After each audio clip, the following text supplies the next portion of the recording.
우리가 성경을 읽다가 보면은 지명이 계속 반복되는 그런 파트가 나오게 됩니다. 어떤 부분은 족보가 언급되면서 사람의 이름이 계속 나오게 되고, 또 출애굽기 같은 데 보게 되면 이렇게 성막을 짓는다 그러면서 성막의 크기, 골은 얼마고 광은 얼마 정도 해라, 몇 규빗을 해라, 이런 내용들이 굉장히 자세하게 기록이 됩니다. 그러면 성경을 보다가 왜 이런 중요해 보이지 않는 것들이 계속 반복돼서 이렇게 장황하게 기록되어 있지 하면서 쓱 지나가는 그런 경향이 있습니다. 우리가 지금 여호수아를 보고 있는데, 여호수아서도 보게 되면 14장, 15장, 16장 쭉 보게 되면 정복 전쟁에 관계된 부분들입니다. 그러니까는 12지파에게 어느 가문에게 어느 땅을 정복하고 어느 땅을 주었다, 이런 내용들이 쭉 기록되어 있어요.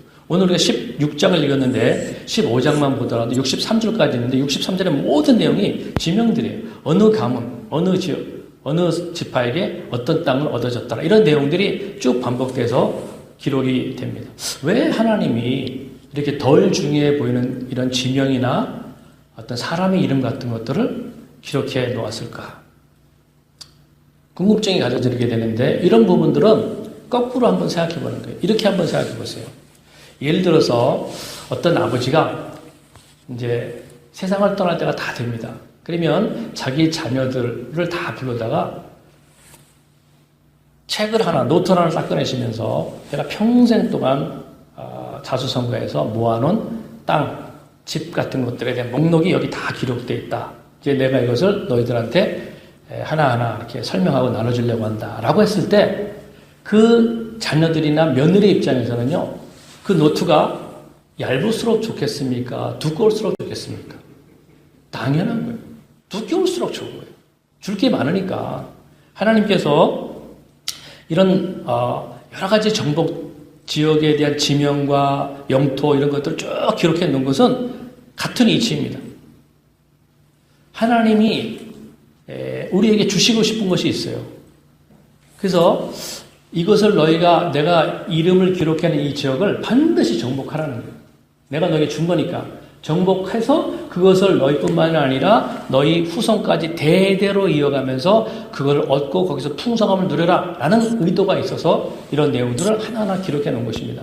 그래서 여호수아를 통해서 지금 정복할 지역들을 분배하는 이런 모든 과정과 지명의 이름이 기록될 때, 당시의 이스라엘 백성들은 어떠냐? 귀가 쫑긋했을 거예요. 왜? 우리 가문에, 우리 지파에 어떤 땅이 주어질 것이냐?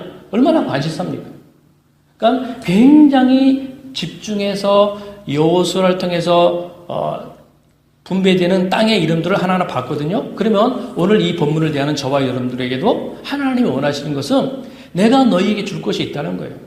그래서 그 이스라엘 백성들이 귀가 쫑긋해서 하나님의 입에서 나오는 말씀 보는 것처럼 우리도 그런 태도와 자세가 있어야 돼요. 남의 역사를 말하는 것이 아니라는 거예요. 하나님 우리에게 주시고 하는 것들이 어떤 원리와 어떤 방법을 통해서 전달되느냐, 이것을 말씀해 주고 있는 것이 여호수아서입니다. 그래서 여기 우리가 지난주에도 쭉 살펴봤던 여러 가지 내용이, 지명들이 반복되고 쭉 기록되어 있는 이런 모든 내용들은 다 의미가 있는 것이다. 여러분, 우리가 인생을 살아가다 보면 경험되는 것이, 때로 우리가 장벽을 만나갈 때가 있고 장애물을 만날 때가 있어요. 그런 부분들을 넘어가야 될 부분들인데 넘어가지 못하고 있는 상태에 있을 수가 있습니다. 때로는 여리고성과 같은 어떤 도저히 넘을 수 없는 어떤 문제점들을 만날 수가 있습니다.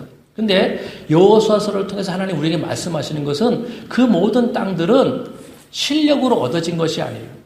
그 전쟁은 이스라엘 백성이 자기네 어떤 힘으로 얻어진 땅이 아니라 다 무엇으로? 믿음으로 얻어진 땅이야, 라는 것을 말하는 것입니다.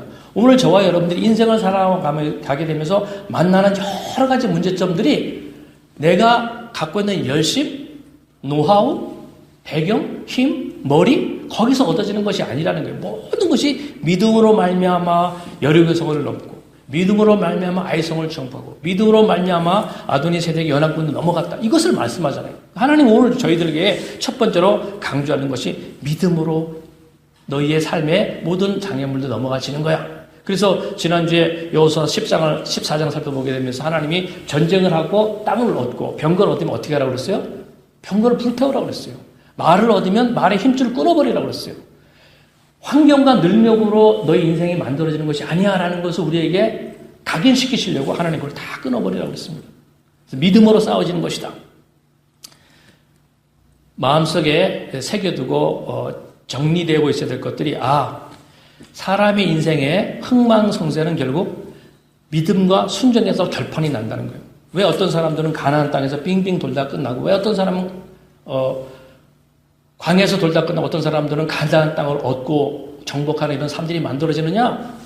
성경이 하나님께서 우리에게 말씀하신 것은 너의 믿음과 순종에서 결판이 난다. 이것을 말씀하고 있는 것입니다. 이런 모든 내용들이 성경에서 중요한 것은 반복됩니다. 여러분 아담과 하와가 타락함으로 말미암아 에덴에서를 빼앗깁니다.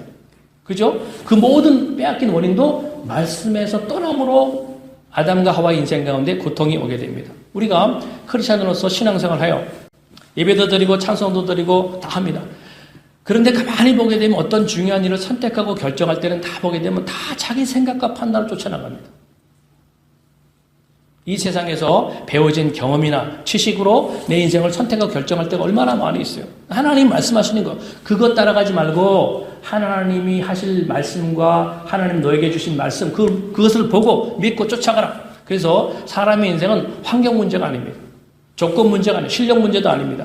내 능력 문제가 아니라 모든 것이 내가 얼마나 하나님을 믿고 중요한 일을 선택했느냐에 따라서 모든 하나님의 역사가 시작되더라는 것입니다. 그래서 우리가 예수를 믿는다는 것은 이제 예수 믿어서 신앙의 세계로 들어왔어요.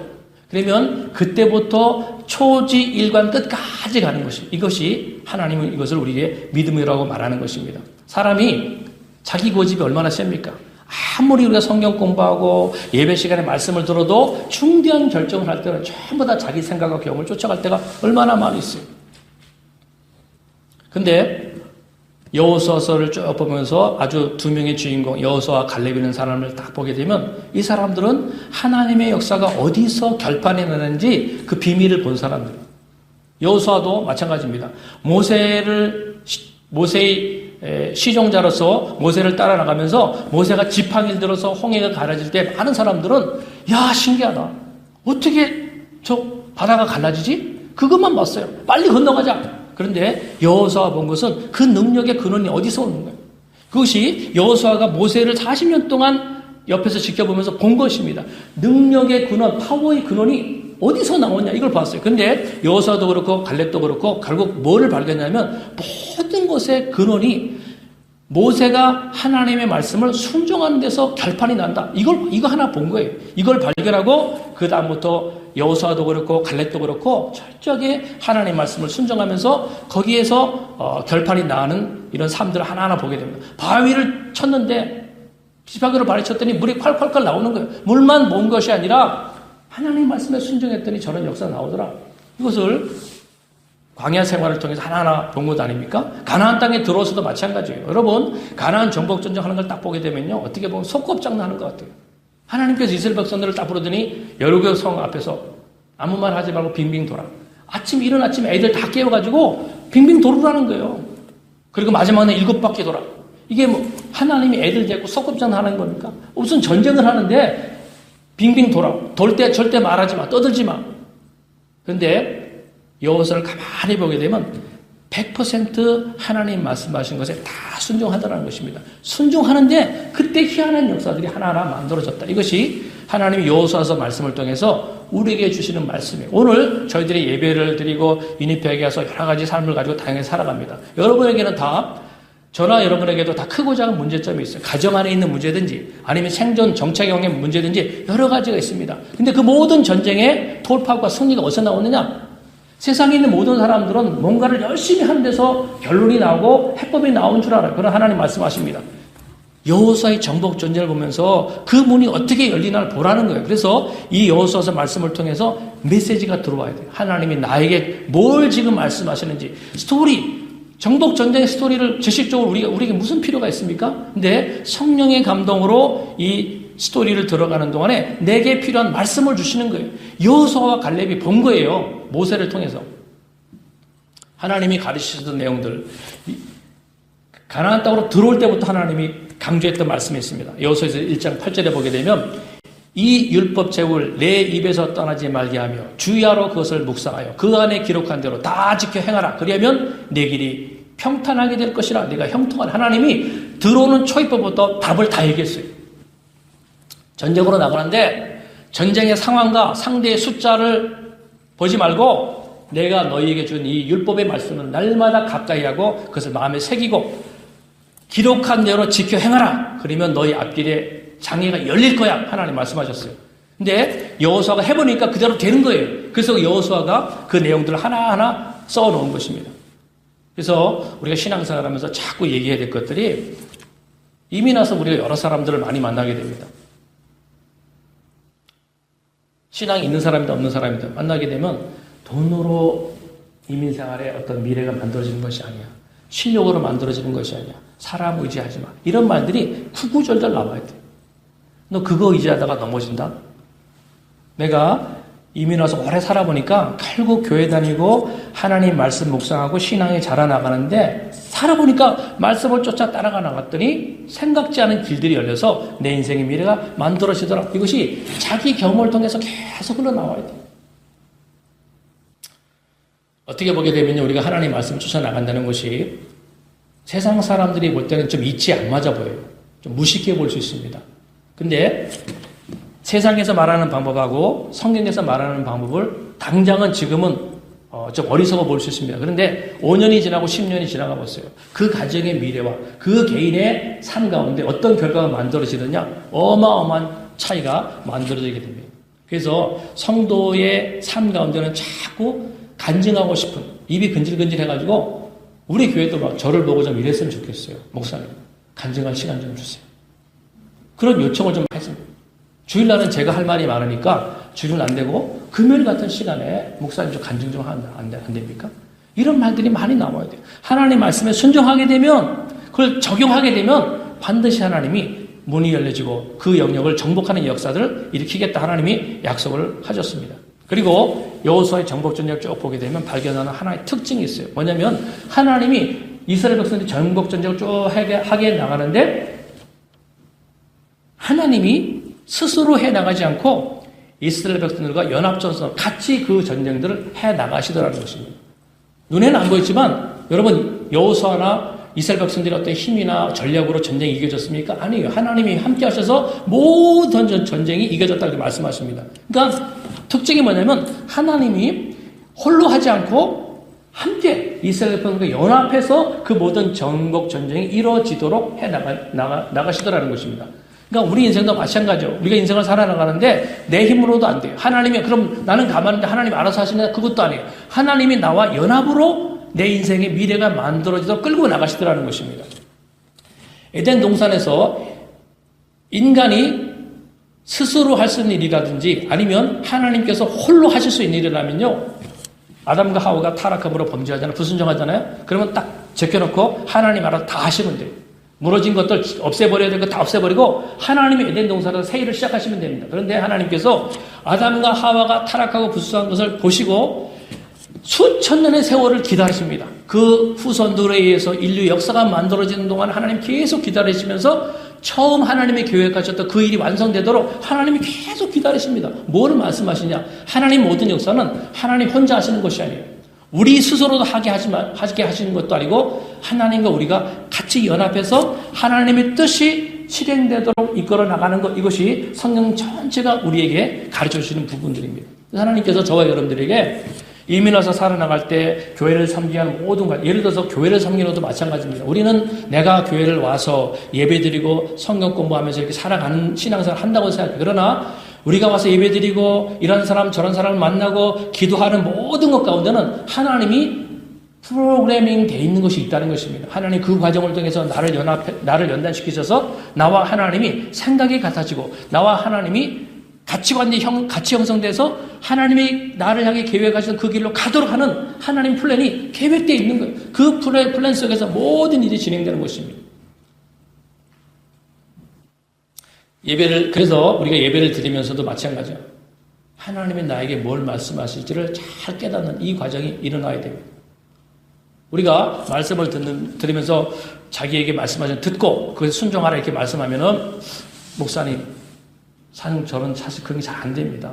뭐를 말씀하시는지 잘 모르겠고 설교를 들어도 어떤 내용이 포인트가 잘 잡히지 않습니다. 그래서 회개가 필요하고 그래서 치유가 필요하고 그래서 훈련이 필요합니다. 처음부터 이런 부분들이 우리 속에 잘 일어나지 않습니다. 말씀을 들을 때 어떤 경우는 그 말씀이 저거 목사님 나를 치는 거 아니야? 그렇게 막 이해가 돼요. 다른 생각이 막 일어납니다. 포인트를 놓치게 하는 이런 일이 막 일어나요. 그래서 계속 훈련해 나갑니다. 오늘 15장, 16장, 17장 쭉 내용들이 땅을 분배하는 내용들입니다. 근데 하나님이 이 단순해 보이는 반복된 정복 스토리를 통해서 하나님 우리에게 전달할 메시지가 있어요. 오늘 우리가 시간이 되는 데까지 한 3가지를 살펴보고 하나님이 이 정복, 분배의 법칙을 통해서 우리에게 뭐를 말씀하시려고 이 내용들을 14장부터 21장까지 쭉 기록해 놓으셨는가. 우리가 가나안 땅이라고 하면요. 가나안 복지 이렇게 얘기합니다. 가나안 복지. 복지란 뭐냐면 복된 삶이 만들어지는 것이고 그 땅에서 행복한 어떤 삶들이 하나하나 만들어진다라는 그런 뜻입니다.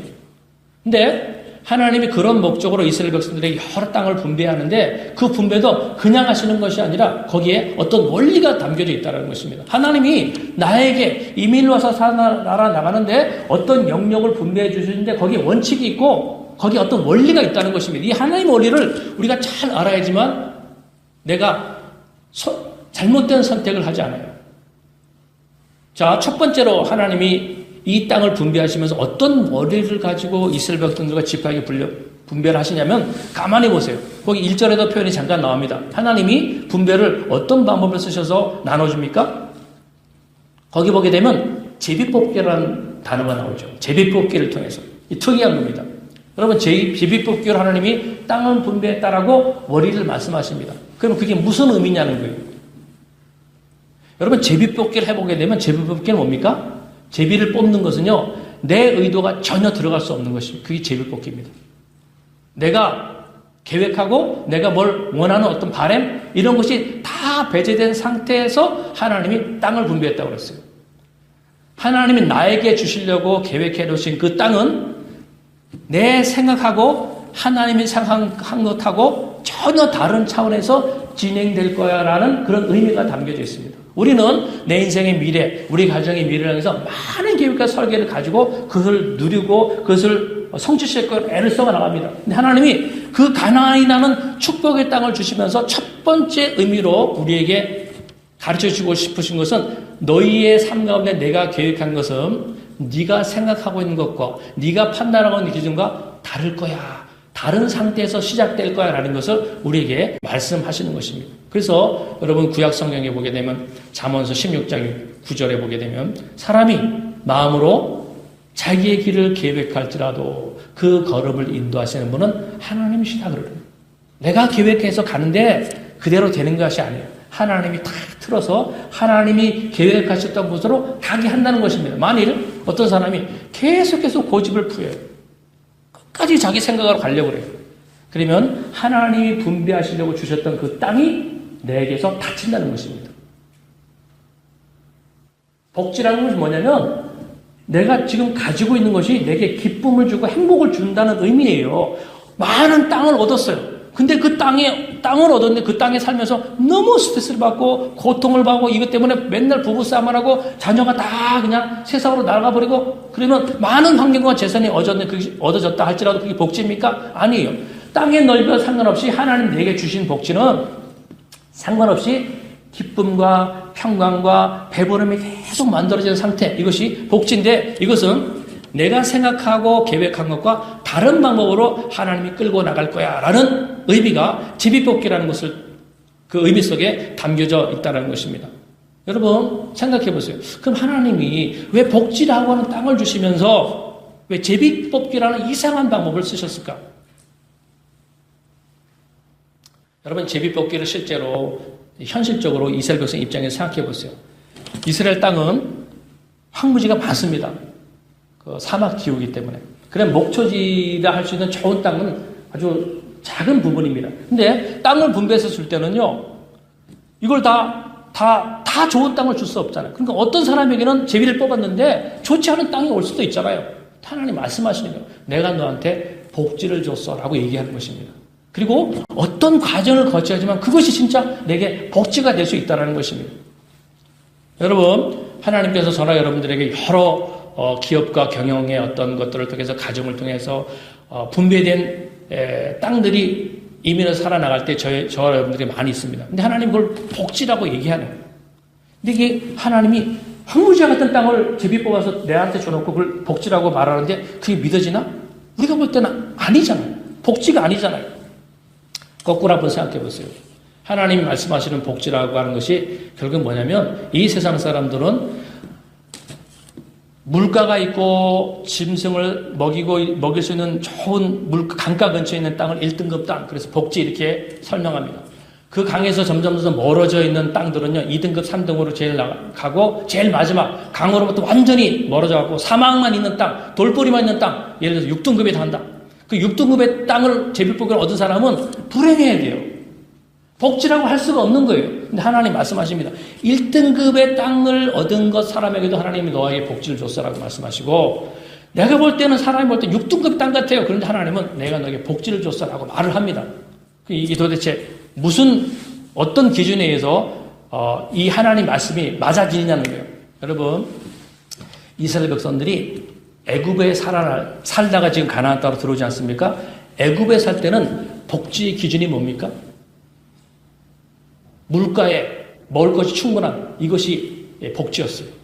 그것이 복지의 정의고 기준입니다. 근데 하나님이 이스라엘 백성들 애굽에서 가나안 땅으로 따오게 되면 복지의 기준이 달라져요. 하나님이 제비 뽑아서 주신 곳이 복지입니다. 우리가 이것이 무슨 의미인지를 믿음으로 잘 이해해야지만 실제로 하나님께서 내게 주신 땅이 6등급 땅, 5등급 땅이라 할지라도 복지로 만들어집니다. 내게 주신 땅이 복지인 것을 모르는 사람은 절대로 그 땅에 기쁨과 평강의 어떤 하나님의 역사가 만들어져 나갈 수가 없다는 것입니다. 그래서 하나님이 주신 땅을 좋다, 나쁘다, 1등급이다, 6등급이다 이렇게 세상적인 판단으로 등급을 평가하지 않고 하나님이 나에게 제비 뽑아서 주신 땅은 내게 복지가 될 수 있기 때문에 주신 땅이야 라고 받아들이는 거예요. 이게 믿음 안에서 이게 만들어져야지만 그때 그 사람을 통해서 그 땅에서 적과 꿀 이루는 역사가 하나하나 만들어지기 시작합니다. 그러니까 무슨 말이냐? 실제로 우리의 삶에 적용한다. 윈니펙에 왔어요. 우리가 캐나다에도 뭐 여러 도시들이 있습니다. 어떤 사람은 아주 기후가 좋고 따뜻한 밴쿠버라는 데에 살 수도 있고 막 이런데 하나님이 우리들에게는 윈니펙이라는 현실을 줬어요. 개인적으로 여러분들이 여기서 만나게 된 인간관계나 어떤 교회나 모든 것들이 사람이 볼 때는 1등급에 6등급으로 서로 나눠서 볼 수 있습니다. 중요한 것이 하나님이 나에게 비록 5등급, 6등급의 땅 같은 현실을 내가 받았다 할지라도 이 땅은 하나님이 나에게 주신 것이야 라는 믿음으로 그것을 수용하고 받아들이기 시작하면 하나님이 일을 해나가는데 그 현실이 내게 기쁨이 되고 복이 되는 역사로 하나님 만드시는 일을 그때 시작하신다는 것입니다. 그래서 내가 믿음으로 수용하고 받아들이는 과정이 닫힌 상태에서는 아무리 1등급의 땅이라도 복지가 될 수 없다는 거예요.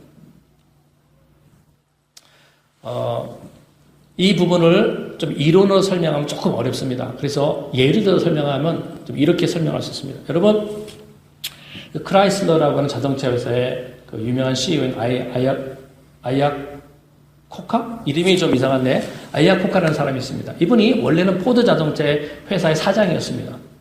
청춘을 바쳐서 포드 자동차에서 일해서 나중에 포드 자동차 회장까지 됐고, 포드가 힘들고 어려울 때 포드를 아주 최고의 자동차 회사로 키운 인물입니다. 이분이 크리스찬이에요. 크리스찬이기 때문에 맨날 일어나게 되면 아침 일찍 일어나서 성경 보고 기도하면서 자기의 모든 일을 시작했던 사람들입니다. 근데 이분이 어떤 날 갑자기 이 사회로부터 해고를 당합니다. 사장 자기를 그 포드 회사에서 해고를 시킨 거예요. 이분이 그것 때문에 몇 날 며칠 잠을 못 자면서 너무 힘들었어요. 그래서 이분이 그 상황 속에서 잠을 자지 못하는 상황 속에서 자서전 안을 보게 되면 그 내용들, 그때의 그 느낌들을 쭉 기록해 놓은 부분이 있습니다. 어떻게 포드에서 나를 해고해?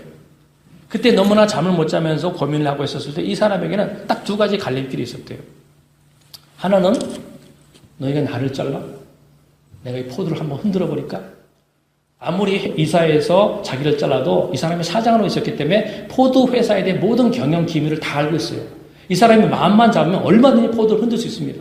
한 가지 선택이 있었는데 또 한 가지 선택은 하나님이 나를 포드라는 회사에 들어오기 위해서 사장의 위치까지 좋은 환경을 주셨다가 지금은 거기에서 해고라는 땅을 주셨다.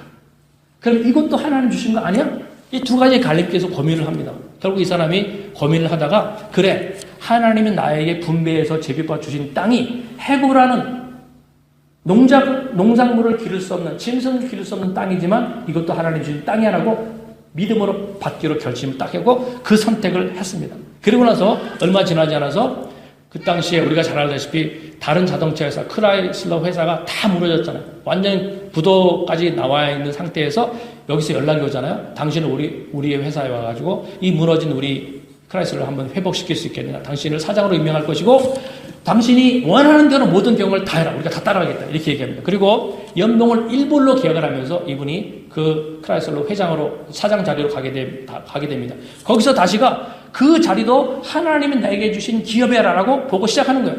인간적으로 보세요. 그 땅을 1등급에서 6등급으로 분류한다. 어느 등급으로 들어가겠습니까? 다 물었어요. 부도난 회사입니다. 해고당했어요. 완전 6등급이에요. 그런데 크라이슬러가 하나님이 주신 땅이라고 받아들이면서 그것을 믿음으로 하나하나 방법을 찾아가면서 정복해 나가는 거예요.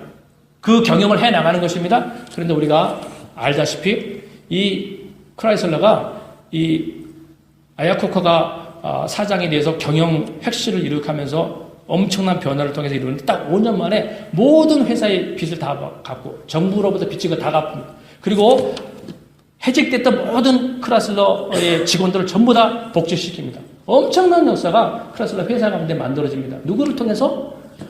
자기 10년 가운데 6등급의 땅이라도 하나님 내게 주신 것이라고 받아들이면서 순종하고 나아갔더니 하나님께서 거기서 놀라운 정복의 역사와 회복의 역사를 만들어 나가시더라는 것입니다. 그래서 하나님 우리에게 말씀하시는 메시지가 뭐냐면 하나님이 가난한 복 주셨다, 가난한 복지를 주셨다 말씀하시는데 복지는 땅에서 오는 게 아니라는 거예요.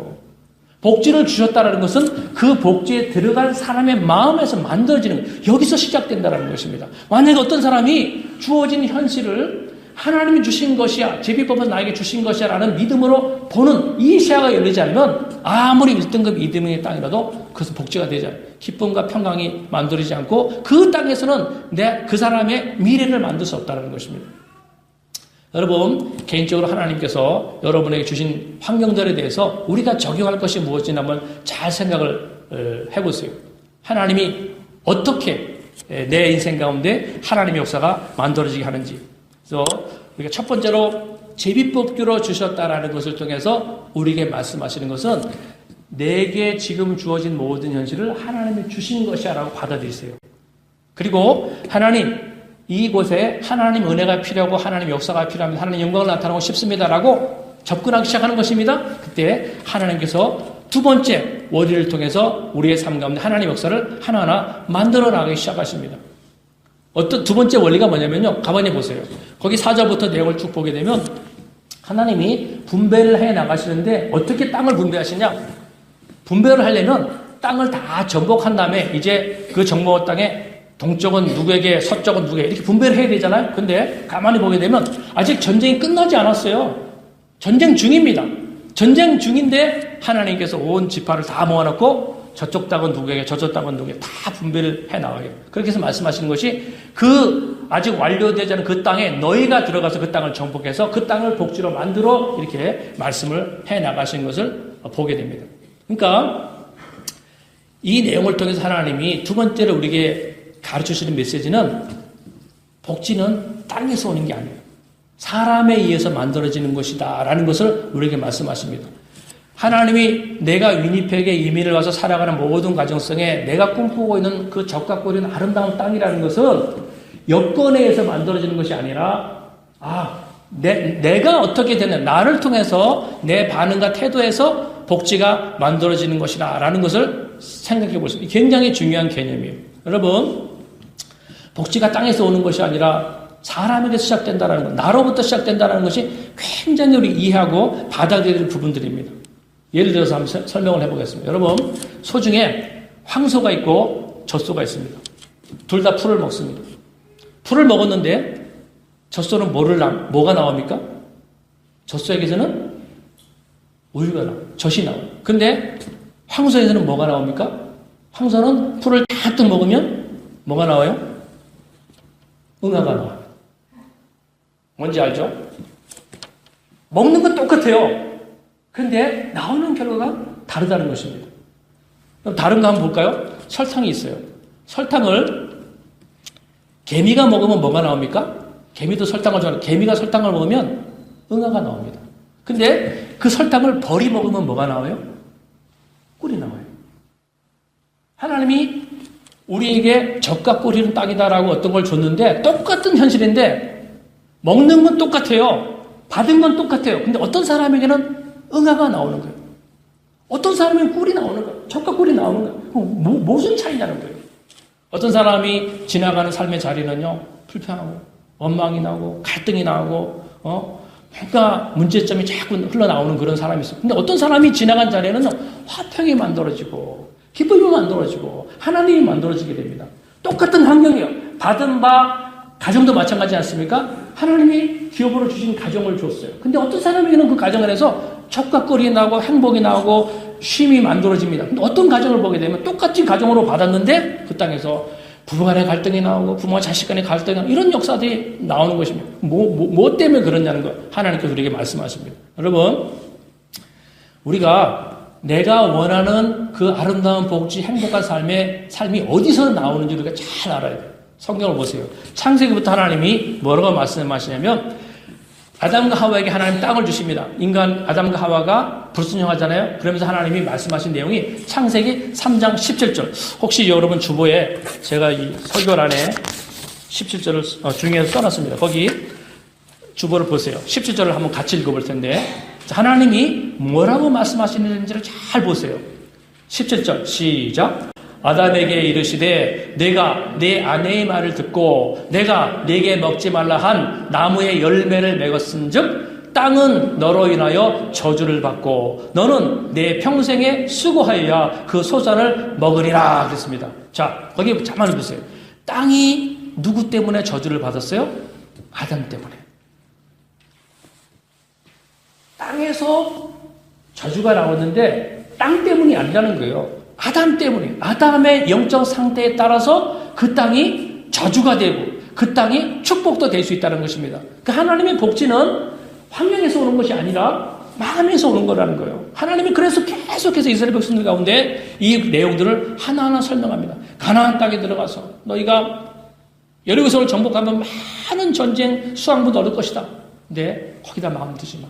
다 하나님께 바쳐. 물질이나 이런 모든 것들 마음 두지 마. 하나님 계속 강조하지 않습니까? 여러분, 사람이 죽을 고비를 넘겨본 사람만이 깨닫는 것이 있습니다.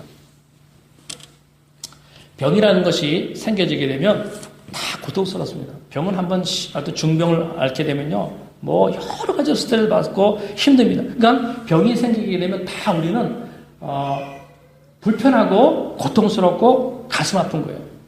힘든 거예요. 원망이나 불평이 나올 수밖에 없습니다. 그런데 똑같은 병의 환경인데도 질병을 얻었는데 사도 바울을 가만히 봤더니 사도 바울은 우리가 알다시피 사단의 가시와 같은 육체의 질병, 아주 심각한 영적 질병을 알았어요. 그런데 이 사도 바울은 그 병을 알았는데 하나님 그 병 때문에 3번이나 기도했어요. 하나님 고쳐주세요. 너무 힘듭니다. 하나님이 내 은혜가 내게 족하다는 말씀을 딱 썼습니다. 그 말씀을 듣고 나서 사도 바울이 어떻게 합니까? 나의 나된 것이 하나님 은혜야. 이 모든 것이 하나님 은혜구나. 이 질병 자체도 하나님 나를 더 신실한 사람으로 세우기 위해서 내게 주신 것이야 라고 하면서 하나님을 찬송하기 시작합니다. 그러니까 똑같이 질병이라는 환경을 받았는데 사도 바울 속에서는 젖과 꿀이 나오는 거예요. 기쁨의 소리가 나오고 행복한 소리가 나오는 거, 만족하는 모습들이 나온다는 것입니다. 이게 뭐냐면 우리에게 주어지고 먹어진 것이 똑같은데 나오는 결과가 응아가 나오는 사람이 있고 나오는 결과가 젖과 꿀의 반응들이 나올 수 있다는 것입니다. 그러니까 포인트가 뭐냐면 마음의 문제구나. 이 마음에서 모든 것이 결판이 나는구나라는 것을 하나님 말씀하세요. 만약에 어떤 사람이 내게 주어진 현실에 대해서 계속 불평해요. 탓해요.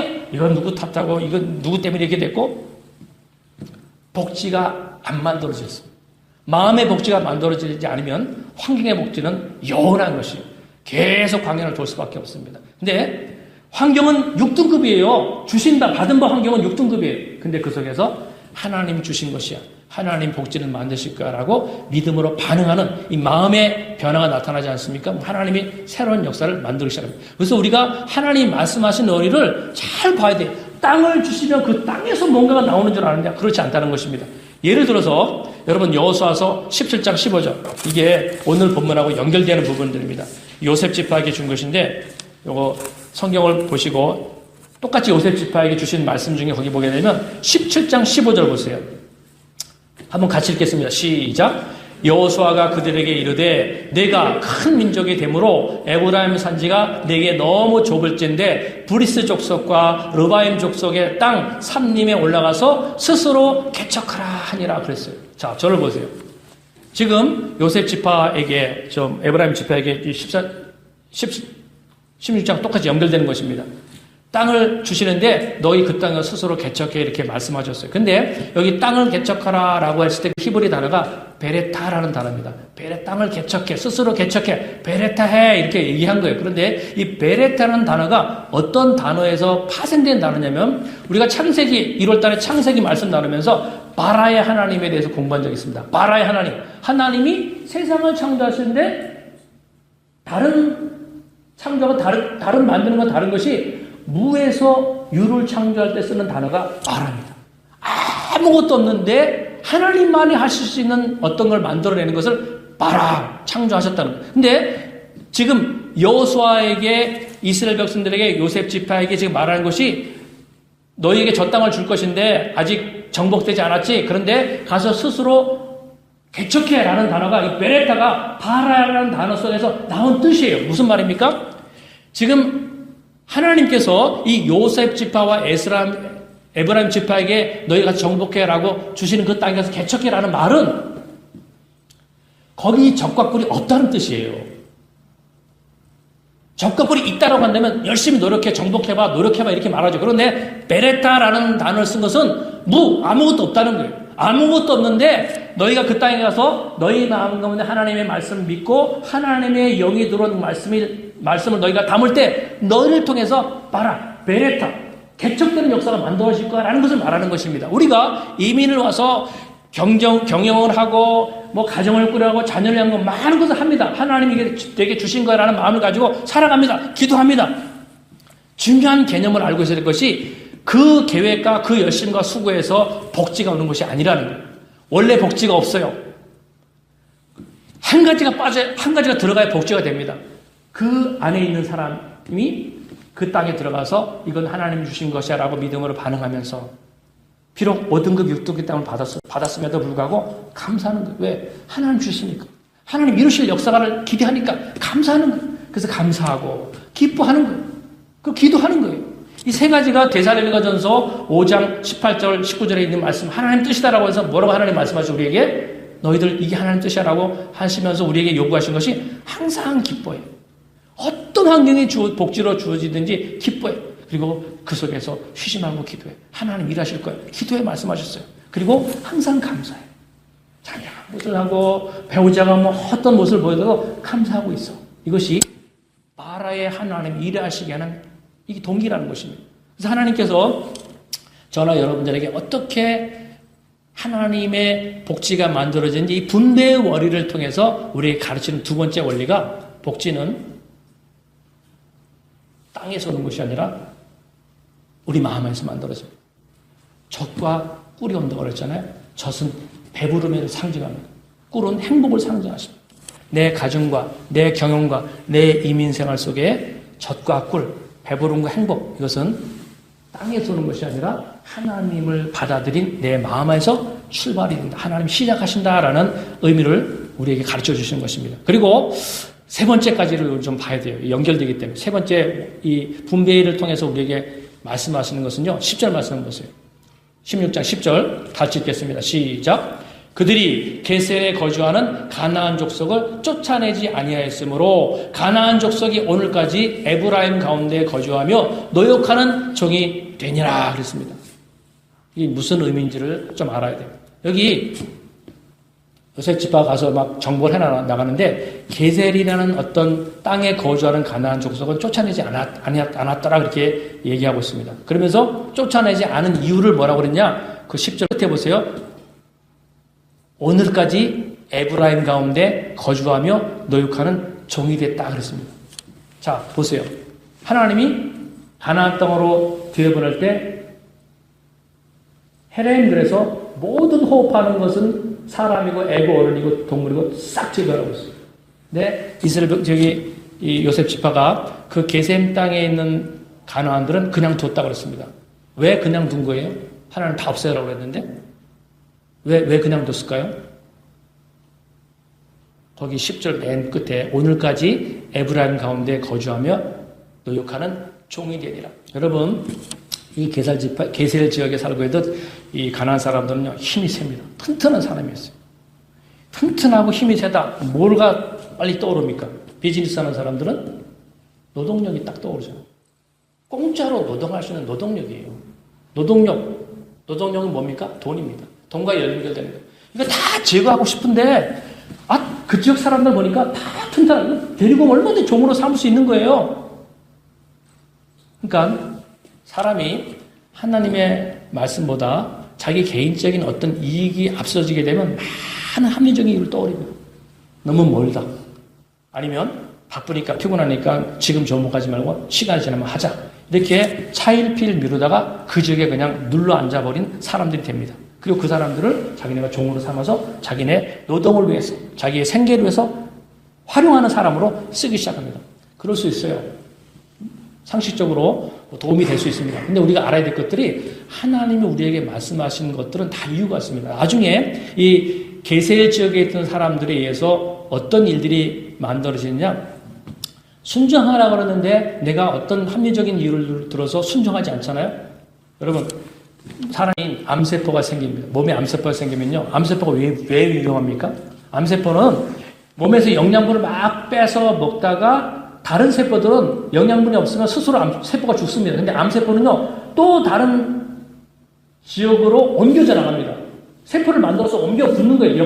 옆에 있는 기관으로. 이것을 뭐라고 그래요? 전이됐다라고 하잖아요. 암세포는 계속 전이돼서 뭔가를 계속 섭취해내므로 사람의 몸의 어떤 기관들을 망치는 것이 암세포입니다. 근데 하나님께서 나중에 보게 되면 순종하지 않은 게셀이 이스라엘 백성들의 역사 가운데 암세포가 되어버립니다. 나중에 사사기로 넘어가고 열왕기 시대가 되게 되면 남한국, 북한국이 이제 분리되지 않습니까? 남북으로. 그 남북으로 분리될 때 이스라엘 백성들이 우상이 계속 번져나가기 시작한다.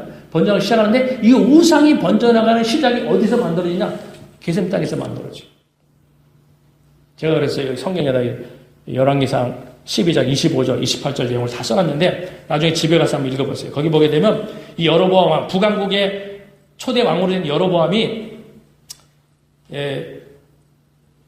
12장 25절 보면은 주부에 나와 있습니다. 여로보암이 에브라임 산지에 세겜을 건축하고 거기서 살며 또 거기서 나가서 부대를 건축하고 28절에 보니까 이에 계획하고 두 금송아지를 만들고 무리에게 말하기를 너희가 다시는 예루살렘에 올라갈 것이 없도다. 이스라엘아 이는 너희를 애굽 땅에서 인도하여 올린 너희의 신이라 하고 하면서 남북이 날러지면서 북왕국 게셈 지역 세겜 지역이 다 게셈 땅입니다. 게셀 땅이에요. 그 지역에서 금송아지를 섬기는 우상이 만들어지면서 온 11지파의 북이스라엘 그리고 남한국 유다 지파까지 옮겨지게 되면서 결국 뭐가 없냐? 이스라엘이 바벨론에 파멸되는 역사가 만들어지고 그러니까 암세포에서 멸망당하는 거예요. 그러니까 이스라엘 긴 역사를 통해서 말하지만 하나님이 저와 여러분의 삶 가운데 하나님이 끊어내라고 말씀하신 것이 있으면 끊어내지 않고 가만히 두잖아요? 그럼 그것이 나는 당장은 좋아 보여. 시간이 지나가게 되면 그것이 나에게 암세포 같은 역할을 하게 돼서 결국 나에게서 복지를 뺏어가는 거예요. 그러니까 이 세 번째 분배의 원칙을 통해서 하나님 우리에게 가르치는 것은 뭐냐면 뭘 더 아까워하냐 이 질문을 하는 것입니다. 여러분 이스라엘 백성들이 왜 게셀 지역의 땅을 놔뒀어요? 경제적인 때문입니다. 노동력 때문입니다. 아까워서. 하나님의 말씀을 따라가는 것이 더 중요하고 아까운 일이냐? 아니면 이 재정적인 경제적인 논리를 쫓아가는 것이 더 아깝냐? 당시에 이 요셉 지파는 경제적인 것이 더 먼저였습니다. 결국 시간이 지나면서 이것이 원인이 돼서 많은 것을 잃어버리게 됩니다. 하나님이 저와 여러분들에게도 말씀하시려고 하는 것이 결국 이거예요. 왜 하나님께서 아브라함에게 아들 이삭을 끊어내라 말씀하십니까? 너무나 부모에게서 아들이 너무나 중요하잖아요. 근데 보게 되면 그 아들 문제가 아브라함에게 인간적으로 아브라함에게는 아들이 좋은 거예요. 그런데 하나님의 안목에서는 그 아들 이삭의 문제가 아브라함으로 하여금 하나님을 바라보지 못하게는 암세포와 같은 역할을 하게 됩니다. 그래서 하나님이 그를 잘라내야 된다라고 얘기하시는 것이요. 오늘 저나 여러분들에게도 하나님께서 많은 것을 얘기하십니다. 예수님께서 이런 말씀 하셨잖아요. 마태복음 10장을 보게 되면 사람의 원수가 자기 집안 식구니라고 그랬어요. 굉장히 극단적인 표현을 쓰셨습니다. 왜 이렇게 말씀하셨을까요? 너희 원수가 집안에 있어. 이렇게 말씀하십니다. 어떤 분은 너희 원수가 집안에 있다 그러니까 시어머니가 딱 떠오른대요. 시어머니를 말하는 게 아니잖아요. 이 본문에서는 너희 원수가 집안에 있어 이 말은 네 원수는 네가 가장 아끼고 사랑하는 대상이라는 거예요. 그것이 너에게 원수역할이 돼. 네가 그것을 사랑하지 결국 암세포가 되어서 하나님의 관계에 대한 시선을 놓치게 할 거야. 그래서 하나님께서 저와 여러분들을 통해 이 세 번째 원리를 통해서 우리에게 말씀하신 것, 우리에게 질문하고 싶으신 것은 뭐냐면 너 복지를 원하니? 네가 아까워하고 있는 것이 뭔지를 생각해봐. 네가 하나님 말씀을 순종하고 하나님과 연관된 것들을 아까워해? 아니면 네가 갖고 있는 어떤 땅이라는 영역, 어떤 사람이라는 영역, 자식이라는 영역, 그것을 또 아까워하고 있어? 복지가 어디서 만드는지를 말씀하시는 것입니다. 만약에 하나님보다 더 앞선 것이 있으면 시간이 지나면 그것이 내게 고통을 주는 요인이 됩니다. 우리는 신앙생활 하면서 각자가 다 아까워하는 영역이 있어요. 여러분 보세요. 저는 목사입니다. 목사는 제가 가장 소중하게 여기고 가장 아까워하는 부분이 뭘까요? 교회 부흥 아닙니까? 교회가 부흥됐으면 좋겠다. 너무나 중요해요. 어떤 목사님은 하나님보다 교회 부흥이 더 중요하고 더 아까워하는 부분에 어떤 목회하시는 목사님이 있을까요? 없을까요? 있을까요? 없을까요? 있겠죠? 여러분에게 묻습니다. 여러분의 신앙생활 과정 가운데 정말 아까워하는 것이 하나님과 연관된 어떤 것들, 기도하고 말씀 묵상 이 분야입니까? 아니면 하나님이 땅으로 주신 영역들, 돈이나 사업장이나 취미나 자식 이런 것들이 더 아깝습니까? 근데 하나님이 우리에게 말씀하신 것은 복지. 하나님이 최고 중요한 존재가 될 때 그 마음이 만들어진 사람에게 하나님이 땅이 만들어지는 거야 라고 말씀하십니다. 그래서 하나님께서 우리에게 말씀하신 것은 하나님 주신 땅을 버리라가 아니에요. 그 땅이, 그 가정이, 그 재산이, 그 사업장이 하나님과 연결되게 하라는 것입니다. 하나님 자녀를 줬어요. 하나님, 내 자녀가 하나님의 영광을 나타내고 하나님을 참 사랑하는 존재가 될 수 있도록 도와주십시오. 그걸로 가라는 거예요. 성공보다 하나님이 중요해. 이것을 가르치라는 거예요. 사업장을 줬어요. 하나님이. 그 사업장이 하나님이 연결되게 하라는 것입니다. 하나님 이 사업을 통해서 주님의 사업과 선교적 사역을 하는데 귀하게 쓰임받기 원합니다. 하나님 함께 해주세요. 자식이 성경을 잘 안 읽잖아요. 그러면 머리를 쓰세요. 야, 불러가지고 너 이번에 성경 일독해. 그러면 내가 500불 줄게. 그렇게 하는 거예요. 남편이 막 금요일날 기도하러 가자고 하는데 안 와. 그러면 여보 3개월만 금요일날 기도해 놔. 그럼 하와이 여행 보내줄게. 이걸 영어로 꼬실라이제이션 이렇게 표현합니다. 꼬시서라도 어떻게든지 하나님의 연결점을 찾아나가기 그게 지혜라는 것입니다. 그래서 오늘 우리가 정복전쟁 관계에 대한 이런 메시지를 쭉 보면서 하나님이 세 가지 말씀하셨잖아요. 마음속에 잘 새겨두시고 내가 진짜 하나님 믿고 쫓아나가신 것이냐, 복지는 땅에서 오는 것이 아니라 하나님께로부터 오는 것이고 내가 변할 때 만들어지는 것이냐, 이것이 자기 안에서 잘 정리가 되어 있어야 돼요. 미국에 그 옷 장사하시는 어떤 집사님 얘기가 그래요. 옷이요, 청바지 같은 것도 유명 메이커는요, 한 번에 200불 정도 한답니다. 근데 그것을 한 중소기업이나 공장에서 막 만들다가 재봉이 잘못된답니다. 그러면 비품이 돼버려요. 등급이 떨어집니다. 그러면 정품은 한 벌 한 벌 숫자를 다 따져서 다룹니다. 200불 정도 하니까. 한 벌 한 벌로 따져요. 그러나 비품이 딱 돼버리잖아요. 등급이 낮아지잖아요. 그러면 이 박스채로 막 그냥 잽니다. 한 박스에 얼마. 값이 확 떨어진다는 거예요. 어떤 데는 컨테이너로 하나를 딱 세갖고 싸게 해가지고 다른 나라로 막 수출을. 겉으로 보기에는 똑같아요. 그런데 재봉이나 어떤 부분에 이게 진품이냐, 이것이 제대로 된 것이냐, 아니면 가짜냐 딱 구분이 돼갖고 엄청난 차이가 있다는 것입니다. 여러분 이것을 신앙에 적용해 보세요. 우리가 똑같이 신앙생활 예배드리고 기도하고 봉사하고 다 합니다. 근데 정품이 있고 가짜가 있다는 거예요. 진짜 하나님의 마음의 가장 중심이 되고 하나님 영광을 나타내는 것이, 하나님 주신 복지 속에서 하나님의 뜻을 나타내는 것이 가장 중요한 것이 되어 있는 사람이 있고, 그냥 모양만 갖추고 있는 사람들이 있다는 것이, 하나님은 우리 중심을 꿰뚫고 있어요. 진짜 붙잡고 있는 것이 뭔지. 어떤 사람의 복지가 만들어지는지를 하나님 보시고 그 환경들을 열어가게 하신다는 것입니다. 오늘 우리가 정리를 잘 했어요. 우리가 살고 있는 이 세상은요, 예를 들면 리얼리즘이 확장되어 있는 세상입니다. 다 눈에 보이는 거 쫓아나갑니다.